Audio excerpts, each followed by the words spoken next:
ప్రభునందు ప్రియమైన దేవుని బిడ్డలారా గమనించండి. ఇలాంటి సమస్యలు ఇవేగాక అప్పులు పొందకాలనే ఒక ఊరి, అప్పులు పొందకాలు. ఓ ప్రవక్త యొక్క భార్య, తనకి 2 బిడ్డలు ఉన్నారు. ఆ బిడ్డల్ని అప్పులు వాళ్ళు వచ్చి తీసుకుపోతా ఉంటున్నారు. అప్పులు వాళ్ళు వచ్చి తీసుకుపోతా ఉంటుంటే ఆమె ఎక్కడికి వచ్చిందంటే డైరెక్ట్ దైవజనుడి దగ్గరకు వచ్చింది. అయ్యా, ప్రవక్తల శిష్యుల్లో ఒకడు నా భర్త, అయితే అప్పులు చేసి అప్పులు అయ్యాయి, అనుకోకుండా నా భర్త చనిపోయాడు. అయితే ఆ భర్త చనిపోగానే అప్పులు వాళ్ళు వచ్చి ఇంటి మీద పడ్డారు. పీక మీద కత్తిలాగా అప్పు కడతావా చస్తావా, లేదంటే నీకున్న 2 బిడ్డలు నేను తీసుకొని వెళ్ళిపోతాను, వాళ్ళతో నాకు నచ్చిన పని నేను చేయించుకుంటా, అది నీకు అనవసరం,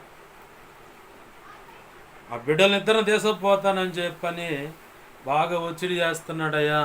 దైవజనుడా ఏం చేయమంటావు చెప్పానంటే అక్కడ దైవజనుడు ఒక ఆలోచన ఇస్తాడు. నీ ఇంట్లో ఏముందని అడుగుతాడు. నీ ఇంట్లో ఏముందని అడగంగానే ఏముందా, కొంచెం నూనె ఉందా. అయితే నీ చుట్టుపక్కల ఉన్న వాళ్ళందరికీ కొంచెం ఎరవు అని ఉంటుంది, అక్కడ పోయి పాత్రలు తెచ్చుకో, ఖాళీ పాత్రలు తెచ్చుకొని వాటి నిండా నింపుకో. ఆ నూనె, ఆ కొంచెం నూనె తోడుతూ ఉండు, తోడి దాంట్లో పోస్తూ ఉండు. పిల్లల్నిద్దరిని పంపించింది. అరే, మన కాలనీ మొత్తంలో మనకు తెలిసిన వాళ్ళందరి దగ్గరకు పోయి వాళ్ళ ఇళ్ళలో ఖాళీగా ఉన్న పాత్రలన్నీ పట్టరంటారా అని చెప్పంటే, సరే అమ్మ అని చెప్పని అలా దిక్కుకు పరిగెత్తారు, పోయారు, తెచ్చారు. నూనె అమ్మ తోడుతోనే ఉంది, పోయారు, తెచ్చారు.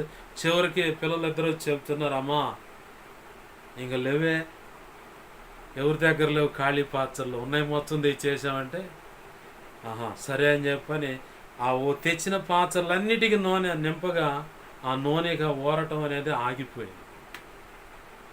దీనికి అర్థం ఏంటంటే, నీ దగ్గర ఏదో ఒకటి, ఒక ఆయుధం ఉంటుంది, జీవన ఉపాధి సంబంధమైనది,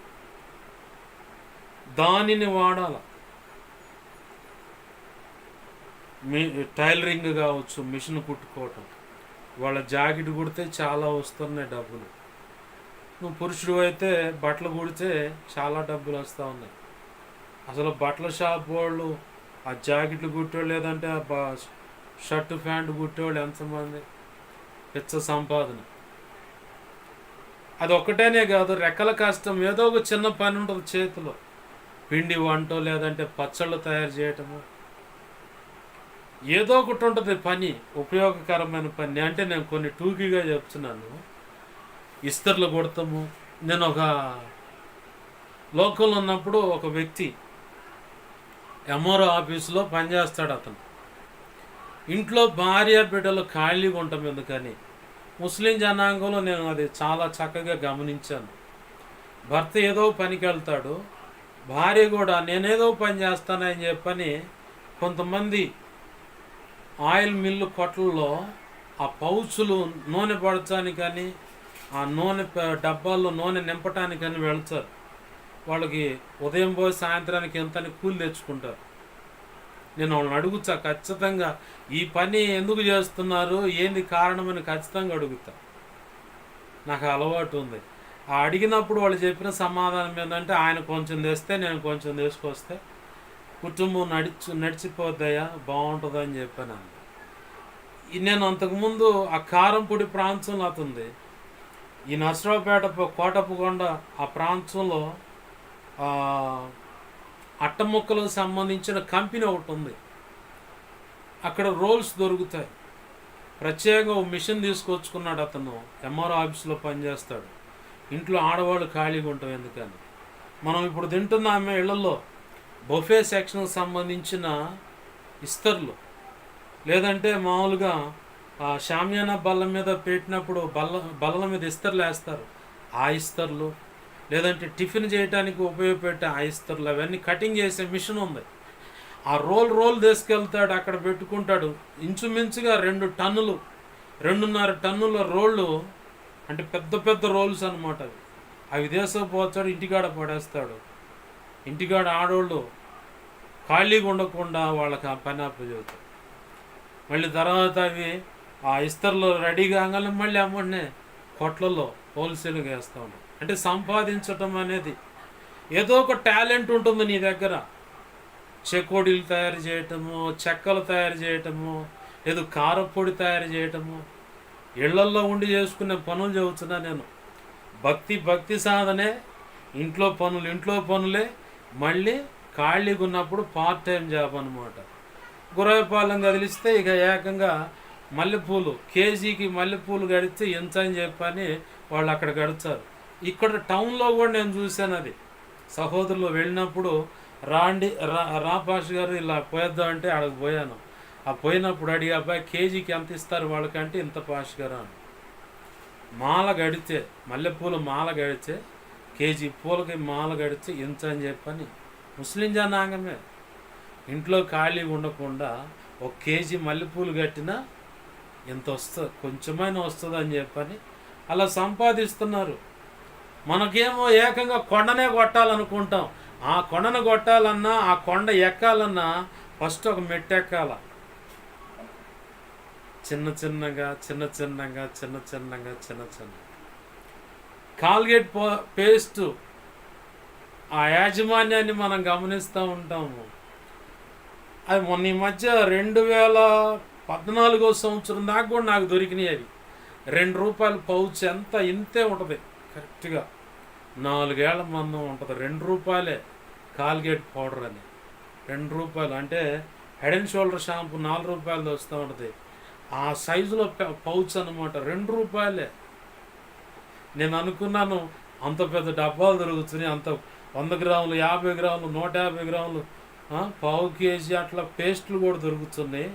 అంత గొప్ప వ్యాపారం. అంటే ఆయన సాక్ష్యం విన్న తర్వాత స్టార్టింగ్ 10% దశంభాగం ఇచ్చాడు, తర్వాత 20, తర్వాత 30, చివరికైనా దశంభాగం తీసుకొని 90% దేవుని పనికి అప్పచెబుతూ ఉంటే, అన్ని కోట్లు ఉంటే లెక్కేసుకోవటం కూడా అలాగని పరిస్థితి అయితే, ఇది దేవుని నమ్మితే చిన్నగా క్రమంగా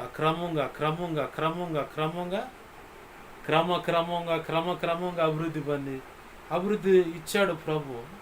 అంత అభివృద్ధి పొందినోడికి ₹2 పౌచ్ ఎందుకండి? ₹2 అవసరమా? హెడ్ అండ్ షోల్డర్ షాంపూ చూద్దాం, పెద్ద డబ్బా 120, 130, 150 కూడా ఉంటాయి. కానీ అంత ఉన్నవాడికి ₹2 షాంపూ పంపించడం అవసరమా? క్లినిక్ ప్లస్ షాంపూ ఉంది, అవి పెద్ద 150, 200 ఉంటాయి. దాంట్లో ₹1 షాంపూ పంపించడం వాళ్ళకి అవసరమా?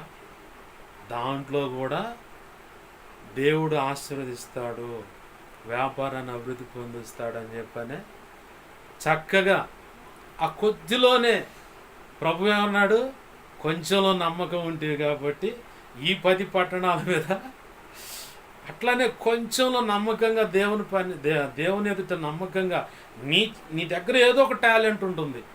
నా బుర్రలో అయితే చాలా ఉన్నాయి వ్యాపార సంబంధమైనవి, కానీ ప్రభు నాకు అవకాశం ఇలా దేవుని పని చేయాలి, నువ్వు జీవనోపాధి పనికి కాదు నిన్ను కోరుకుంది, ఫుల్ టైం సేవకు నిన్ను పిలుచుకున్నాను, నా సేవ ఇంత గొప్పగా ఉంది, ఆ సేవ నువ్వే చేయాలి, ఆ ప్రణాళికకై నిన్ను ఎంచుకున్నాను, నువ్వే పని చేయడానికి లేదు, నువ్వు ఖాళీగా ఉంటే ప్రార్థన చేసుకో, వాక్యం చదువుకో, అది కూడా ఏం తోచట్లేదా, ఆ తోచని సంగతి ఏదో నాకు చెప్పు, లేదంటే పుస్తకాలు చదువుకో, లేదంటే ఆ వాక్యం విను, అది ఇది కాదనుకుంటే కొంచెంసేపు అలసట చెందుతారంటే కొద్దిసేపు అట్ట అడ్డం, అంతేగాని పనికి పోవడానికి లేదు. ప్రభునందు ప్రేమ దేవుని బిడ్డ గమనించండి. అప్పుల బంధకాలు వాళ్ళు వచ్చి నీ పిల్లల్ని తీసుకుపోతానన్నా, అప్పులోడు వచ్చి ఇంటి ముందు రంకెలేస్తున్నా, పరువు తీస్తున్నా, నువ్వు చేసిన పని ఒక్కటే, నా దాగు చోటు నువ్వేనయ్యా అని చెప్పి ఆయన దగ్గరకు పోవాలి. ఆయన దగ్గర మొరపెట్టి, నీ దగ్గర ఏదో ఒక టాలెంట్ ఉంటుంది, దాన్ని గనక పదును పెడితే, దానికి పదును పెట్టావా, ఊహించని రీతిగా నీకున్న రుణ బంధకాలు అన్నీ విడిపోతాయి, ఊహించనంత రీతిగా.